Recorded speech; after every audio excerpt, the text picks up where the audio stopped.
Hai semuanya, selamat datang di podcast. Buat kalian yang belum nonton part pertamanya, silakan kalian menonton terlebih dahulu supaya kalian mengerti cerita dari film ini secara utuh. Nah, sekarang kita lanjut ke part kedua. Di tengah-tengah percakapan antara Sujin dan Eugene tentang ibu mereka, diam-diam Sujin mengambil sehelai rambut dari Eugene dan dia segera melakukan tes DNA ulang untuk memastikan DNA dari Eugene apakah cocok dengan DNA keluarga mereka.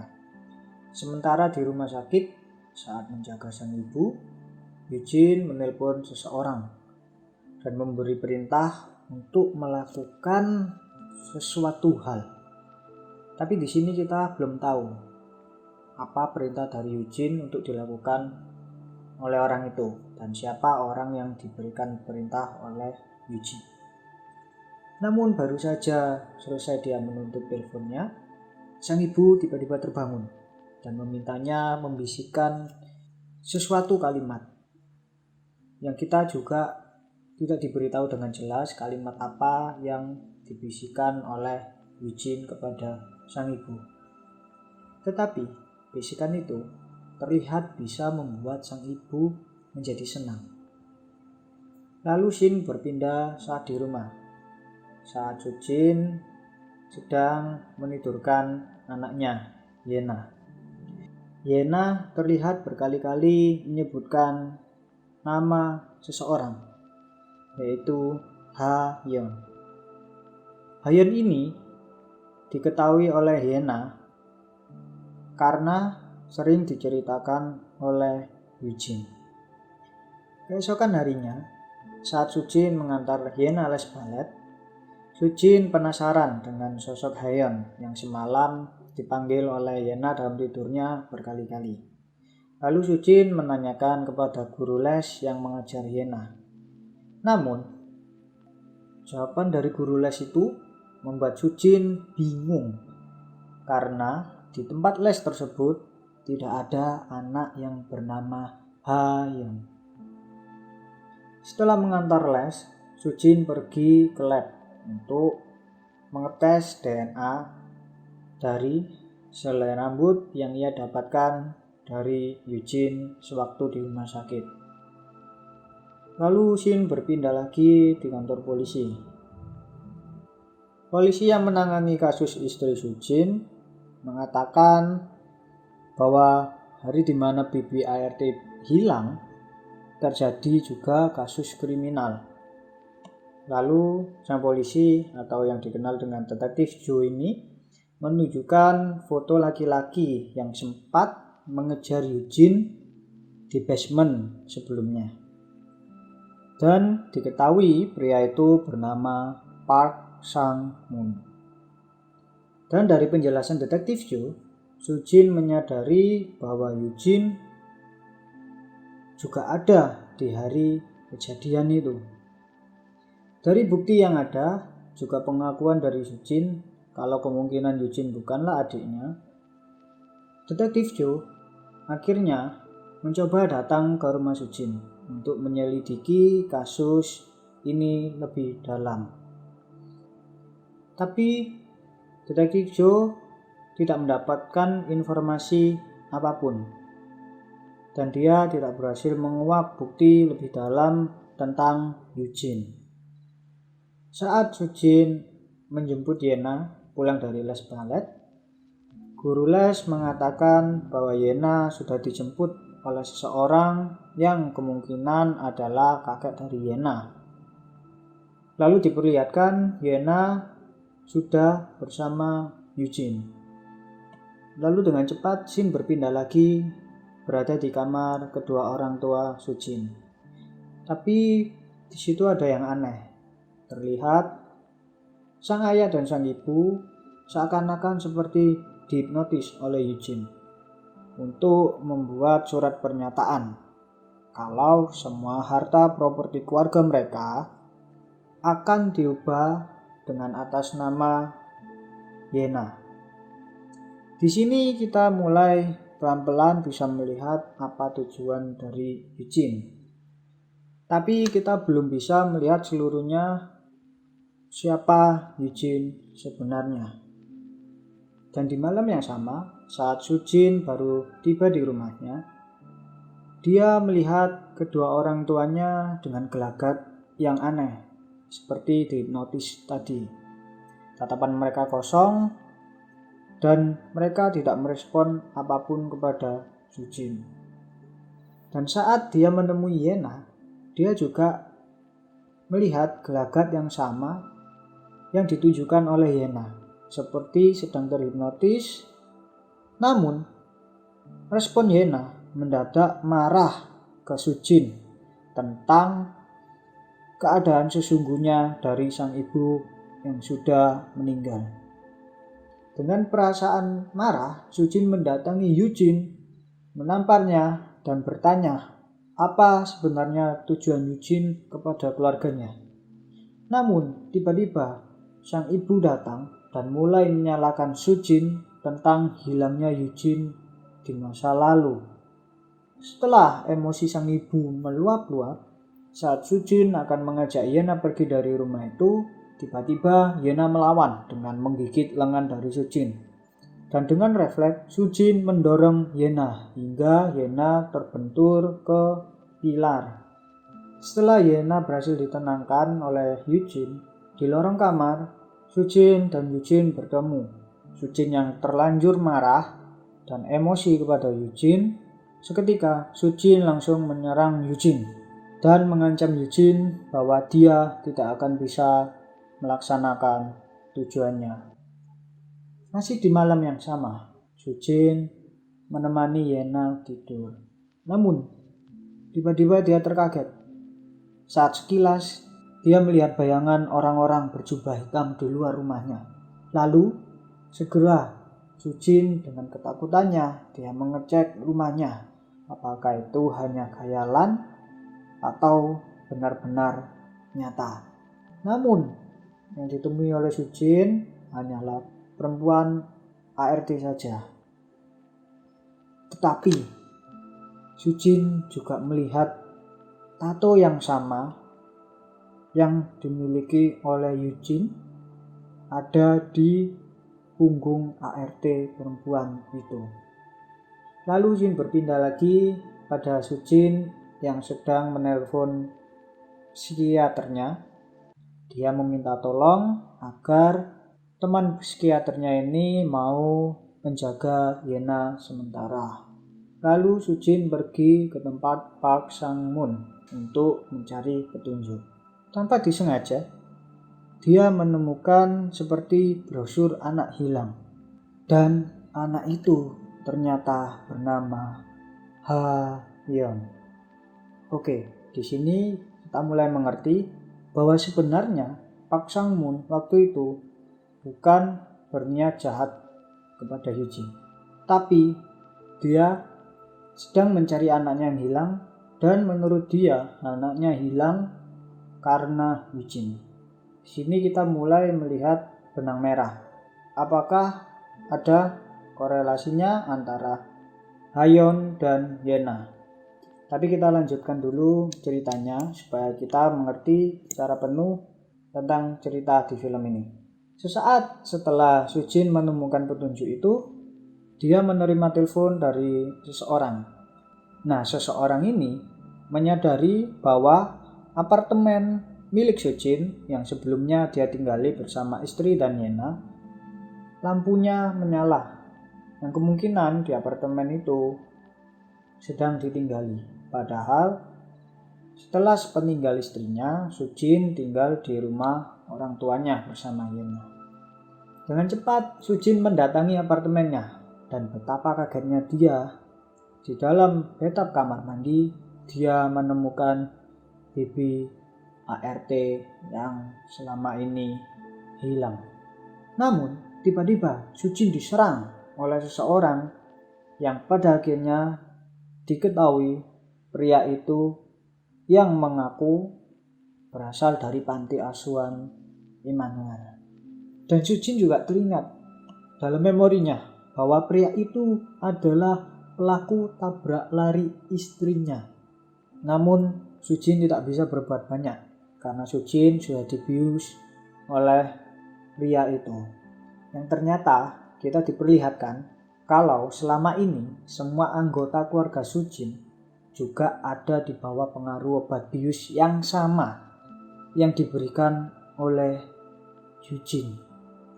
Akhirnya kita mulai lebih mengetahui permasalahan yang dialami oleh keluarga Sujin dan siapa dalang pelaku di balik kejadian yang dialami oleh keluarga ini. Ternyata permasalahan utamanya adalah ada sebuah sekte yang menggunakan anak kecil sebagai wadah untuk ditinggali oleh sesembahan mereka. Sebelumnya Hayon yang akan dikorbankan. Tetapi Hayon sempat melarikan diri walaupun akhirnya tertangkap. Tetapi di detik-detik terakhir Hayon sempat menyakiti dirinya. Yang pada akhirnya dia tidak memenuhi syarat untuk menjadi wadah karena sudah ada kecacatan dalam dirinya. Karena syarat untuk menjadi wadah sesembahan mereka, seorang anak harus sempurna. Dan pada akhirnya mereka menginginkan Yena sebagai korban wadah untuk menggantikan Hayon. Lalu Shin kembali kepada Sujin yang sedang disekap oleh pria pelaku penabrak istrinya itu. Dengan kekuatan terakhirnya, Sujin gelut dengan pria itu. Namun untung saja, saat-saat terakhir Sujin mampu menyuntikkan bius kepada pria itu. Setelah beradu dengan pria itu, Sujin segera menelpon detektif Joe untuk cepat-cepat mendatangi rumahnya agar tidak ada hal yang lebih buruk lagi terjadi. Tapi setibanya di rumah, semua orang ternyata sudah berkumpul. Ada detektif Joe dengan pihak kepolisian, lalu ada Eugene dan kedua orang tuanya, lalu ada ARD dan terapis yang selama ini ada di rumah mereka. Sujin mencoba menjelaskan apa yang terjadi tentang sekte itu dan tentang semua permasalahan yang terjadi. Namun ternyata Sujinlah yang sudah dilaporkan oleh Eugene terlebih dahulu atas tindakan kekerasan. Kekerasan yang Sujin lakukan kepada Yena dan Eugene dengan bukti CCTV di rumah itu kepada detektif Joe. Dan tiba-tiba sang psikiater yang selama ini menangani Sujin muncul, yang mana dari pengakuannya CCTV itu dipasang atas perintah psikiater itu. Dan atas pengakuan dari psikiater tentang Sujin yang selama ini mengalami gangguan kekhawatiran berlebih dan halusinasi sehingga dia bisa melakukan banyak hal di luar kontrolnya, detektif Joe memutuskan Sujin dibawa ke kantor polisi. Namun Sujin yang tidak terima, dia mengatakan bahwa Eugene memiliki tanda tato di belakang punggungnya, bukti bahwa dia adalah bagian dari sebuah sekte sesat. Tapi tanpa disangka, Eugene mencoba untuk membuka bajunya untuk membuktikan apa yang dikatakan oleh Sujin. Namun belum sempat Eugene membukanya, detektif Joe dan para polisi menyeret Sujin untuk dibawa ke mobil polisi. Sedangkan di dalam rumah, akhirnya kita ketahui bahwa selama ini psikiater itu juga bagian dari sekte tersebut. Wow, mulai terbuka semuanya. Tapi ceritanya belum selesai. Yuk kita ikuti lagi. Lalu Eugene meminta izin kepada detektif Joe untuk berbicara kepada Sujin. Dan disinilah semuanya terungkap langsung dari Eugene. Sujin meminta Eugene untuk melepaskan Yena dan bersedia memberikan semua hartanya. Namun Eugene mengatakan bahwa yang selama ini dibutakan oleh harta adalah Sujin sendiri. Eugene menceritakan pertemuan dengan istri Sujin, bahwa istri Sujin selama ini cukup stres karena Sujin hanya sibuk bekerja dan mencari uang dan kurang memperhatikan dia dan anaknya, Yena. Hingga akhirnya istri Sujin terjerumus dan sempat bergabung dengan sekte sesat itu. Dan Eugene juga menceritakan hari di mana istri Sujin meninggal. Bahwa sebenarnya hari itu istri Sujin ingin jujur kepada dirinya kalau sang istri sudah terjerumus ke dalam sekte sesat. Namun saat istrinya akan menjelaskan semuanya kepada Sujin, Sujin sudah terburu-buru meninggalkan istrinya. Dan saat istrinya keluar ingin mendatangi Sujin, disitulah insiden itu terjadi. Setelah Eugene menjelaskan semua kepada Sujin, Sujin dibawa oleh detektif Joe dan para polisi. Namun dalam perjalanan, Sujin masih berusaha keras menjelaskan semua hal yang sedang dialami oleh keluarganya karena Eugene. Hingga akhirnya Sujin mengganggu detektif Joe yang sedang menyetir dan mengakibatkan mobil itu menabrak pembatas jalan. Sujin berhasil keluar dari mobil itu dan berlari kembali ke rumahnya. Tapi belum jauh dia berlari, dia bertemu dengan seseorang yang mau membantunya pada awalnya. Sedangkan di sisi lain, Eugene sudah membawa Yena pergi. Sujin meminta tolong pria yang menolongnya itu untuk mengantarkan pulang ke rumahnya. Tetapi di pertigaan, pria itu malah membelokkan mobilnya ke arah yang lain. Yang ternyata di tempat duduk belakang, terapis pria yang pernah di rumah Sujin sudah ada di sana dan tiba-tiba menyerang Sujin dari belakang.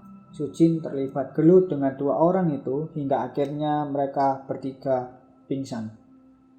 Dan di dalam pingsannya itu, Sujin bertemu dengan ingatan istrinya yang menyatakan semua perasaannya. Dan bayangan istrinya mengingatkan Sujin tentang Yena. Seketika Sujin terbangun dan dengan bantuan GPS di mobil itu dia mengejar Yena yang dibawa oleh Eugene. Saat Sujin tiba di sebuah hutan, Yena dan Eugene ternyata juga sudah ada di sana. Eugene membawa Yena menelusuri hutan dan terus dikejar oleh Sujin hingga akhirnya mereka bertemu. Sujin dan Eugene terlibat adu mulut hingga akhirnya Eugene menyerang Sujin. Dan akhirnya di sini terungkap bahwa dulu Eugene juga salah satu anak yang akan dikorbankan. Dan kini dia menjadi pemimpin dari sekte tersebut. Wah, sampai pemimpin sektenya sendiri yang harus turun tangan untuk mendapatkan korban selanjutnya. Dan kebetulan yang akan menjadi korbannya adalah anak dari keluarga Sujin. Sujin berhasil membuat Eugene terjatuh. Tapi di saat genting, Eugene mengingatkan tentang adik Sujin yang sempat hilang 25 tahun yang lalu. Eugene mencoba mengingatkan tentang sebuah balon yang berwarna biru. Sesaat Sujin mulai teringat dan itu mulai mengganggu kesadarannya. Tapi tiba-tiba terlihat Yena sudah ada di ujung jurang. Eugene yang tidak mau kehilangan Yena berusaha membujuknya. Untung saja saat itu Sujin tersadar dan masih sempat menyelamatkan Yena. Namun Eugene melihat kelengahan Sujin berusaha menyerangnya lagi. Sujin sempat mengelak dan Eugene hampir terjatuh di jurang. Untungnya Sujin masih sempat memegang tangan Eugene. Di saat-saat terakhir, Sujin mengatakan bahwa dalam ingatannya, balon itu bukan berwarna biru, melainkan berwarna kuning. Tidak sama seperti yang Eugene katakan. Dan Sujin semakin yakin bahwa Eugene bukanlah adiknya yang hilang selama ini. Dan akhirnya Sujin melepaskan tangan Eugene. Perjuangan Sujin untuk membebaskan keluarganya, terutama Yena, dari sekte sesat pun berhasil. Dan sekarang Sujin menjadi orang yang lebih perhatian kepada kedua orang tuanya, terutama kepada anaknya. Dan film pun berakhir. Oke, film yang bagus secara cerita dan secara eksekusi. Di sini kita bisa mendapatkan banyak makna bahwa seringkali kita mengejar impian kita tanpa kita memperdulikan orang lain. Seperti contohnya Sujin yang terlalu workaholic atau terlalu sibuk bekerja, tapi di sisi lain dia kurang perhatian kepada keluarga. Lalu juga kita bisa mengambil makna dari sisi Eugene, bahwa terkadang kita disesatkan oleh sesuatu hal hingga kita menghalalkan segala cara, bahkan cara yang salah untuk mendapatkan tujuan kita. Kita harus berhati-hati agar kita tidak disesatkan dengan apa yang ada di dunia ini. Ya, jadi ini secara ringkas alur ceritanya. Mungkin kalau kalian melihat filmnya secara langsung, kalian akan mendapatkan lebih lagi detail-detail tentang film ini. Oke, mohon maaf kalau ada banyak perkataan yang kurang berkenan atau saya ada salah bicara. Jangan lupa dukung channel ini dengan cara like, komen, dan subscribe, karena subscribe itu gratis. Dan jangan lupa share juga ke teman-teman yang lain yang sedang mencari film yang bagus untuk ditonton. Dan jangan lupa juga nyalakan lonceng notifikasinya biar kalian dapat notifikasi kalau channel ini mengupload video terbaru. Sampai ketemu di alur cerita film yang lainnya. Terima kasih sudah menonton video ini.